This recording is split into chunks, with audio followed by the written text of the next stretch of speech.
When you think about the sexuality of childbirth, do you just shut down with all the taboos? Or do you really think about the many similarities and how understanding that birth is a part of your sexuality can change how you prepare for birth and understand the process of labor in new ways? Hi, I'm Deborah Pascali-Bonaro, founder and director of Orgasmic Birth and host of the Orgasmic Birth podcast. Today, we're going to be talking about female sexuality and plateaus in labor. What's the connection? And I am over the moon honored to welcome my dear friend, co-author of Orgasmic Birth, Your Guide to a Safe, Satisfying, and Pleasurable Birth, renowned expert Elizabeth Davis. Elizabeth has been a midwife, a reproductive healthcare specialist, educator, and consultant for over 40 years.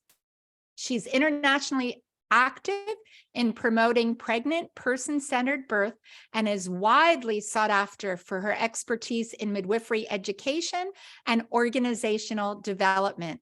Her books include Orgasmic Birth, Heart and Hands, A Midwife's Guide to Pregnancy and Birth, now it's in its updated 5th edition, The Rhythms of Women's Desire, How Female Sexuality Unfolds at Every Stage of Life, and The Women's Wheel of Life.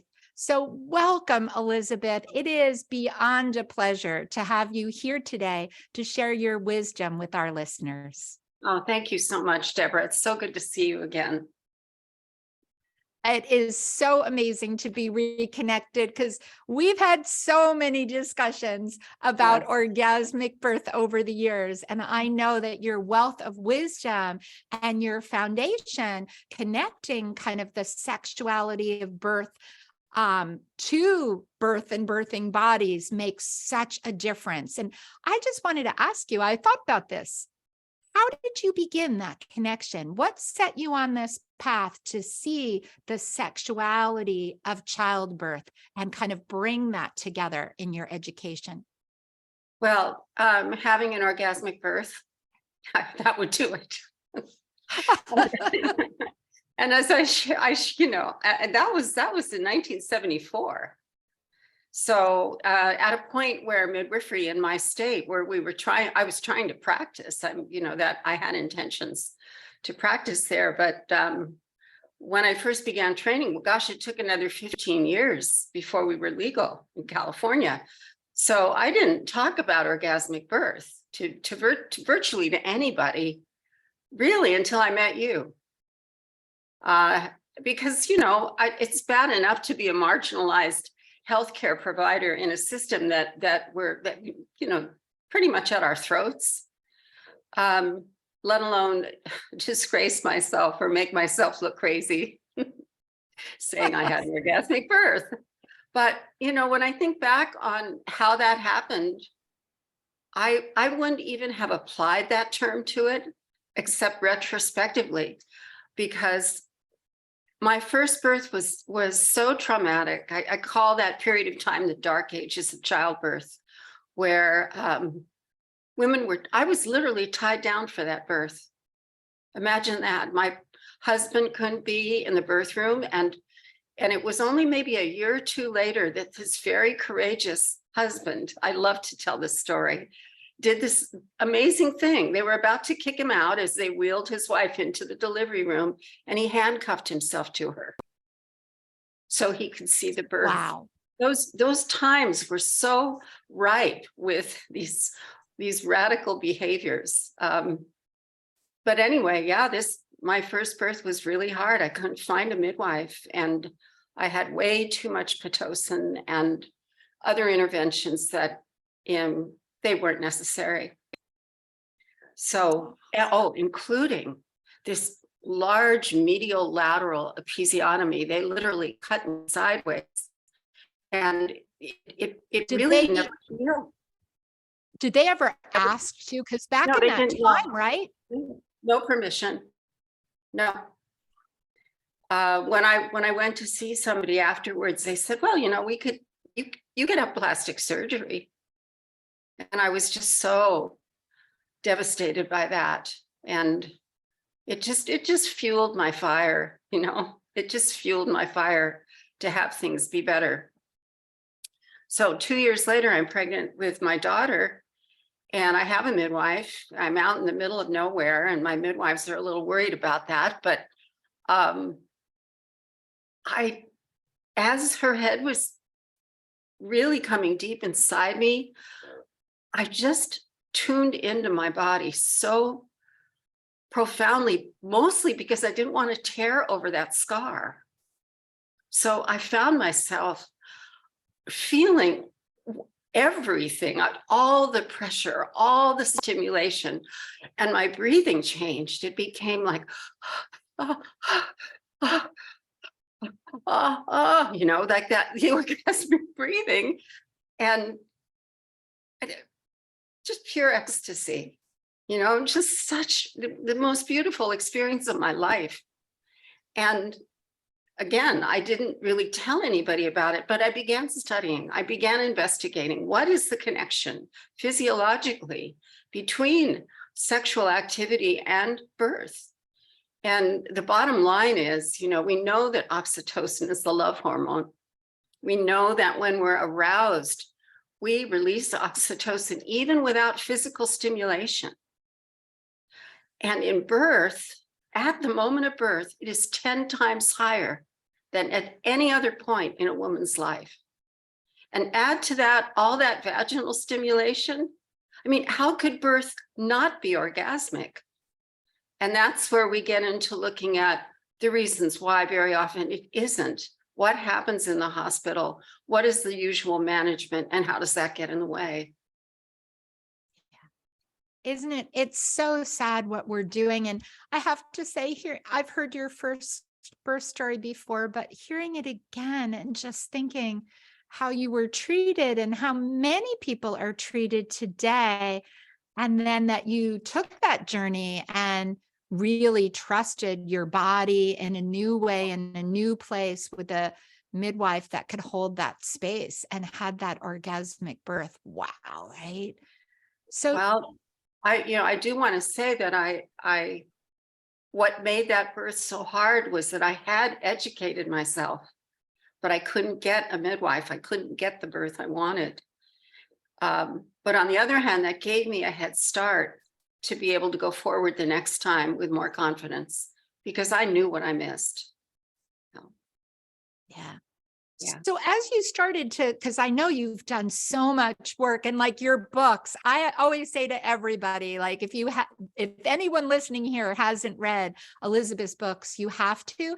And not only once, I've read your books multiple times, because in different points of life, there's so many different nuggets. But take it forward now. You had this orgasmic birth and you're researching. How did that bring you together to really go deeper into sexuality and birth?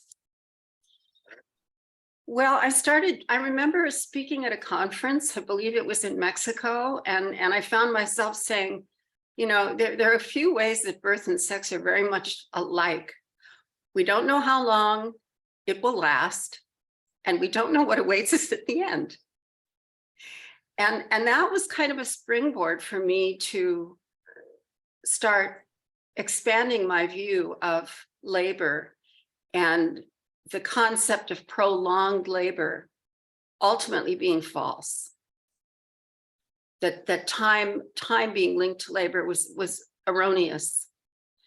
And so as a midwifery instructor, which, you know, I've been for 40 years, what I learned was that this progress expectation that virtually every hospital utilizes, unless they're very progressive, of X number of centimeters, or centimeter per hour, or, you know, for whatever it might be, was more or less based on the work of Friedman in the 50s, a physician who never set out to do a study. He basically just was exploring length of labor and generated a progress curve that was based on an average. So average, scientifically speaking, you don't create a performance standard based on an average. You know, the range of possibility as per length of labor is dramatic. Some people birth in 3 hours and some people birth in 36. So in midwifery care, what we really emphasize is not the time, but the well-being of mother and baby. And we are on the lookout for signs of labor that is in trouble or obstructed. And physiologically, there are certain points where that is more likely to happen. It has to do with the baby's descent and how it's relating to the mother's pelvis. So apart from that, I've also discovered that there are points in labor where we naturally pause to regroup. And these are what I would call the plateaus. And I like that because we don't talk about that, right? We're talking about that constant progress. So Yeah. what is that plateau? Why do you think it's there? And Yeah. what happens? Well, first, I want to add this before we go any further, because I don't know what struck me to want to investigate this, but I imagine that most of us have seen the diagram of orgasm. There's a standard diagram out there of orgasm, and it shows, you know, the excitation phase, and then the orgasm, and then the resolution. It's pretty much up, over, and down. And something inside me, well, I knew I was going to Brazil. I was going to be speaking to a group of 3,000, I think the largest Congress I've ever spoken at, and the majority of them were male physicians striving to be humanistic. I thought, what can I do to reach these folks? I got to talk about sex. They want me to talk about that. So I went searching for an image of female orgasm. And I ended up finding one. It was Masters and Johnson, way back in the day, that did some of the pioneering research on sexuality. And what Virginia Masters diagrammed was that for females, and maybe for males, but she was focusing on males, there are 3 orgasmic possibilities. So the first looks very much like the male.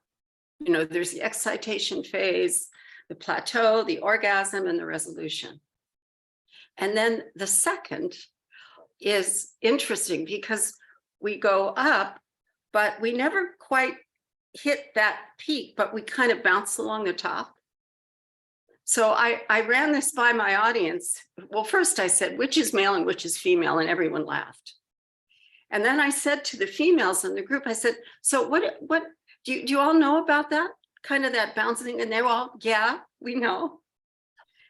But the final one was the most important to me, because here there would be the rise and a pause, and a rise and a pause, and then a rise so high, higher than any of the others, and the duration of the orgasm was so dramatic, and then the resolution.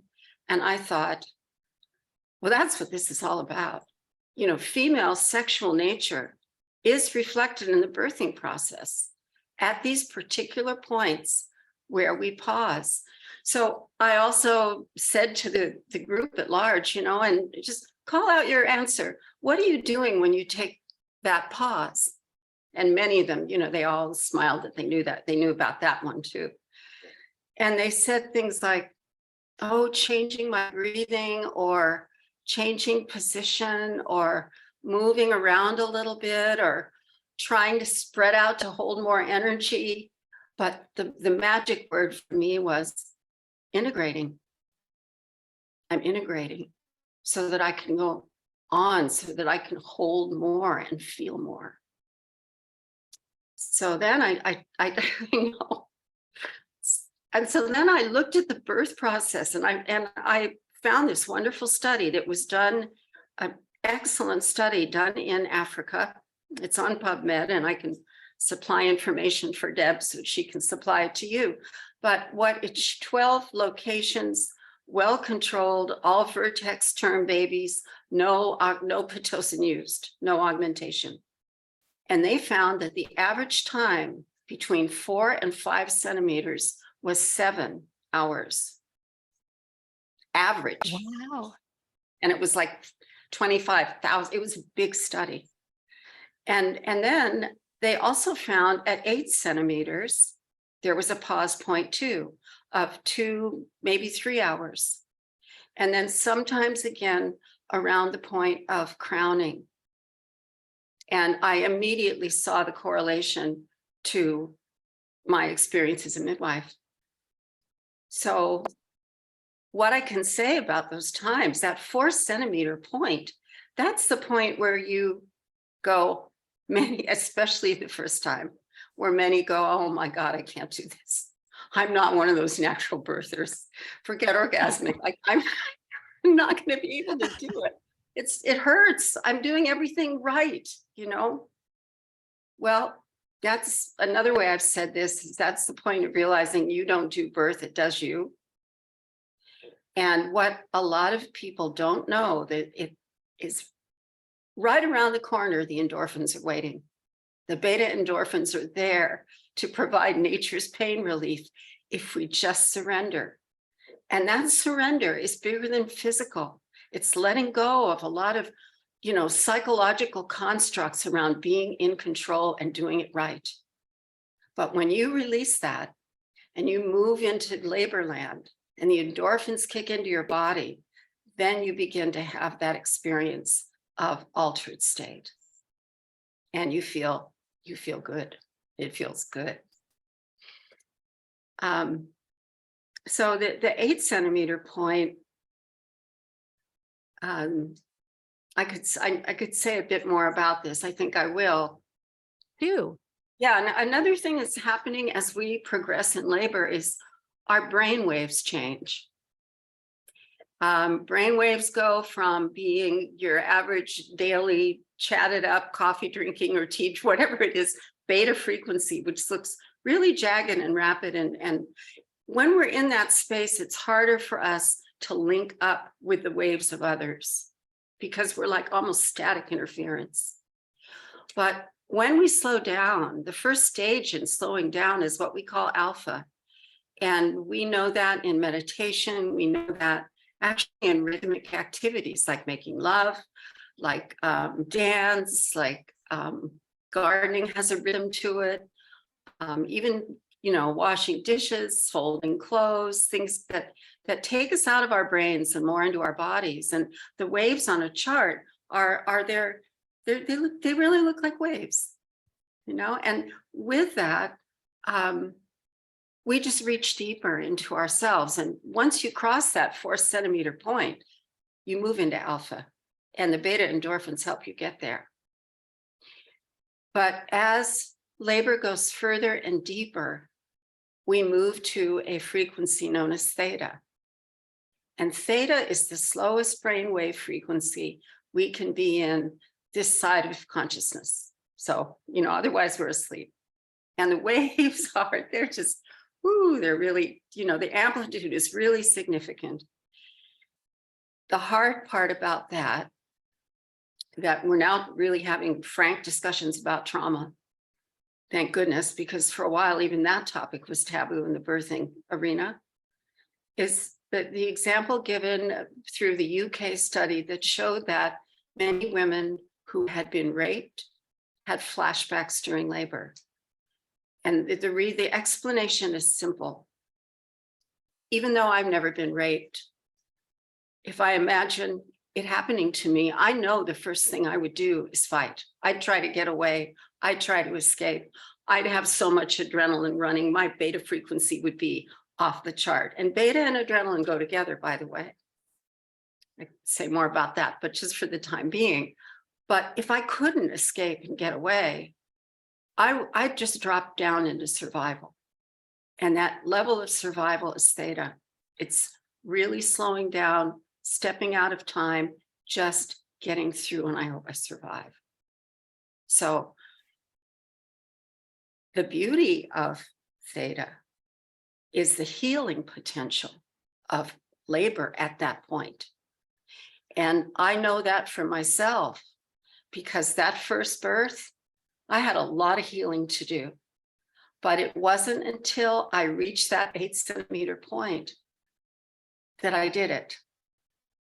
And my midwives were distressed because they were wanting me to progress more. And I mean, here I am at 3 hours, I think I was at 8. And I felt like Wow. I am in perfect peace and bliss.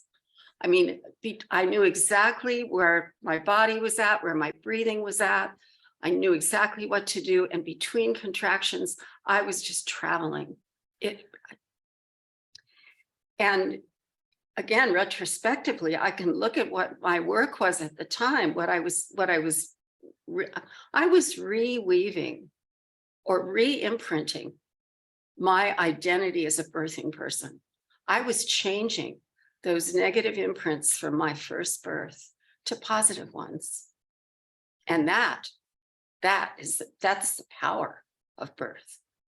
And, to call Plateaus, we used to call them, like, I think before we understood them, well, they're a little inconvenient, but we'll get through, we'll wait it out, because midwives, even back then when we knew less, we weren't into pushing it.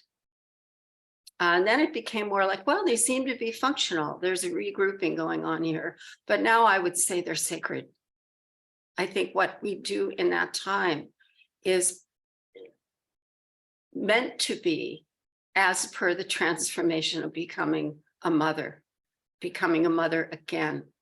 There's a necessary redefinition and imagining oneself in the new role. It's not that you're consciously thinking about it, but your whole being is being changed.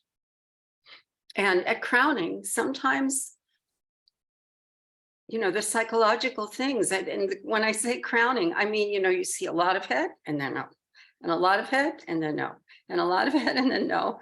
And I'm being a midwife too, and still believing that pelvimetry is an important skill in our practice. I know there's no mechanical reason, as per the baby and the body, that the baby isn't just coming right out. But afterwards, when women have spoken to me, they said, it was my last baby and I was just wanting to hold on for a while, or, things were not good with my partner, and bringing a baby into the world was, I needed a little time to make it okay. So again, the function, it's beyond function. And that really is something I just want to impart that to whoever will listen, and really encourage people to explore midwifery care, where those plateaus can truly be honored and understood. So beautiful, Elizabeth. You gave so many incredible nuggets that I'm savoring, and I know our listeners are savoring. And I'm sure some of the people that are pregnant and partners are probably thinking, how can I prepare for this? What would you say to those people that are pregnant? How can they bring the awareness of the plateaus into their birth and maybe have these conversations with their caregivers? Well, I think that allowing oneself to have those plateaus when you're making love is a good start. And not feeling, I have to tell you this, a previous sexual partner of mine, at one point we were making love and he said, "You're not progressing." And I thought, I'm done. No way. Totally. So reframing, these concepts, as in partnership is a good beginning. And also, if there has been trauma, if you are a person who's had real traumatic experience with birth, perhaps, or sexual abuse, look into therapies that will get you into theta, where those memories are encoded. This is also a relatively new development in our understanding, that we can talk in beta, but we're not necessarily healing where we need to. So deep hypnotherapy, or something called EMDR, which takes us rapidly into theta, can allow the release of trauma in a powerful way. It's something that I did myself with regard to my first birth. And it was the most interesting thing. I was I was calm, but I was crying so much. The tears were puddling in my lap. I was releasing so much, but at the same time realizing, wait a minute, I'm not my trauma. I'm not my trauma. I'm me. And if you can have that before the birth, then it's a little bit more smooth sailing. Yeah. Yeah. Thank you. That's such great, great wisdom. And I want to ask you this too, because we talk a lot about, right? Like the birth is going to impact postpartum as well, and how they begin to adjust and heal on every level. Do you have some words of wisdom in how, when you have this awareness and you can bring this healing in pregnancy and get in touch with that plateaus, what will that ripple out, or how can you use this in those postpartum days? Well, I think you manifest that experience in terms of patience.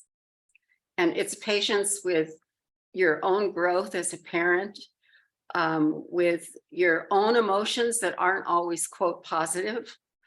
We get frustrated, we get exhausted, we don't, we disconnect with we have all kinds of challenges postpartum. But I think what plateaus really teach us is that it's not a straight line. It's not that whole concept of progress. It's part of hospital birth, that straight line to the top. No, it's not. We pause, we regroup, we hesitate, we stumble, we're not sure. And in those moments, if we can be honest, I mean, I remember telling my kids before I was really sure they can understand, I'm sorry, honey, mommy's so tired. Let's lie down. We'll just read. I just can't, we just can't run around anymore. Whatever it was, these ways of being truthful with our children and with ourselves that can really be derived from that experience of pausing and finding the richness in it. Thank you so much for all these words of wisdom. And I know, Elizabeth, people would love to connect with you. Can you share your website, social? How can people engage with you and follow you? Well, ElizabethDavis.com is really the best way. I am on Facebook, Elizabeth Davis Midwife. You'll find me. And yeah, I provide a lot of information there on reaching me. I mean, email, yeah, but you can also text me. That's an easy way for me to converse, and I like conversing with people rather than just writing about it. So, yeah. Thank you so much. And I have to add, and we'll put all the books in the show note too, that your books are easily accessible. And we hope everybody's reading our book together, Orgasmic Birth, your guide to a safe, satisfying, and pleasurable birth experience. So thank you so much for sharing. And for everyone listening, we would love to hear your takeaways. We hope that you'll send us emails, definitely leave comments. Please like and subscribe to our podcast and follow us on Instagram at Orgasmic Birth, and put your favorite quote or takeaway from today's episode and tag us on your social. So thank you so much. Well, Sending you lots of love. welcome. Wow, you too.